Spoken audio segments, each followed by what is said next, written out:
Happy Friday. Let's get you set up for what's ahead on markets next week. On Monday, U.S. markets are closed for Martin Luther King Jr. Day, which I'm sure a lot of you are happy about because this feels like the longest start to the year ever. Plus, the World Economic Forum will be kicking off in Davos.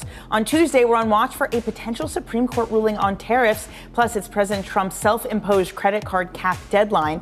We're also going to get earnings from United Airlines and Netflix. Plus, on Wednesday, another round of Supreme Court decisions rolling out, and President Trump will be speaking in Davos. Thursday, we're going to get jobless claims and earnings from Intel. And by the way, every Friday, Bloomberg's Nathan Dean breaks down the key events in Washington, how policy is shaping industries and companies, and the catalyst investors need to watch for. Nathan joins us now. Nathan, thank you for wearing your vest for Matt Miller. I know that was a requirement, apparently, to have you on for longer. Talk about catalysts. Next week, it's going to be crazy. It feels like there's so many potential landmines. Can we talk about President Trump's speech? This idea that we're going to get more on housing affordability, specifically when it comes to 401ks. Nathan, how are you thinking about potential policy coming from this White House?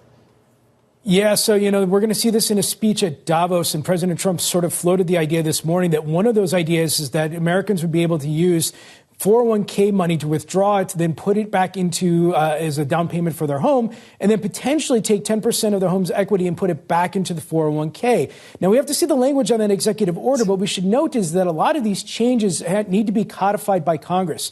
So if you ever read the language of an executive order that President Trump puts out there, look for the language that he will work with Congress, because then just note he doesn't have the authority to do it on his own. Similar to what we saw when he floated this idea of corporations being banned from purchasing single-family homes, and a lot of the other executive orders / statements we saw this week on affordability. However, what I will say is that you're going to see a lot of headline risk, I think, next week, because not only do we have the affordability, debate / speech at Davos, we also have this credit card interest cap deadline of January 20th.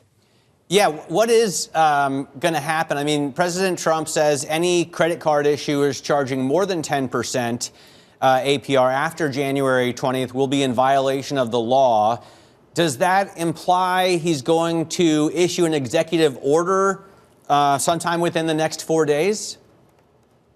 So we actually gamed this out this morning with a couple of clients, and one of the things we thought of was, look, we're not aware of what law he's referring to. I mean, the president can't just declare and say, look, you're breaking the law here. Specifically, if the CFPB were operating, they could look into this, but the CFPB largely has been marginalized by the Trump White House. So what we think will happen is that you'll probably see a statement coming out saying, look, these companies are now breaking the law, and you're going to see a headline risk in remarks to the reaction to that.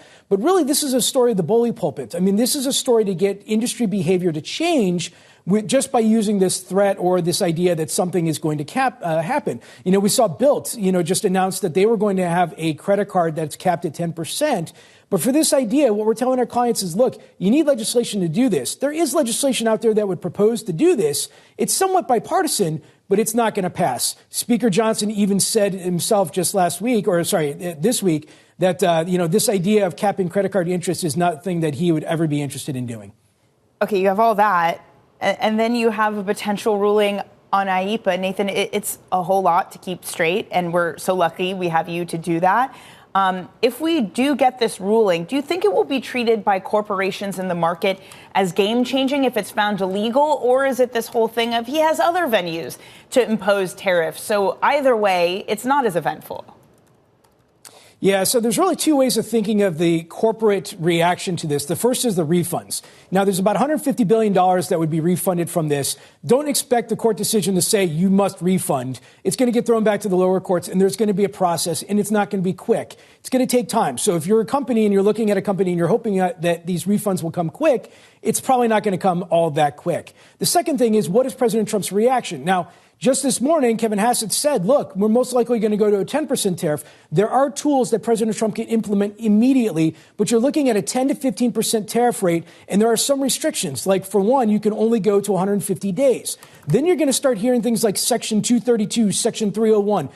What you need to know is investigations take time. And ultimately, will President Trump want to put that back on the American populace? All right. We got to wrap it up here. You joining Joe today, Nathan? Are you joining Joe? Yeah, at all? I am. All right, Nathan Dean of Bloomberg thanks. Intelligence. If you didn't get enough from him here, you can hear him more on Balance of Power. That starts at noon on Bloomberg Radio, 1 o'clock on Bloomberg Television.